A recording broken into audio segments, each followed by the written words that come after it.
positively charged 5 volts DC, or whatever this battery is. So I'm holding on to the positive side.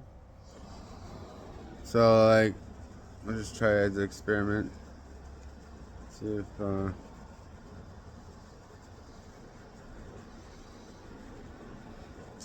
power triggers any reaction.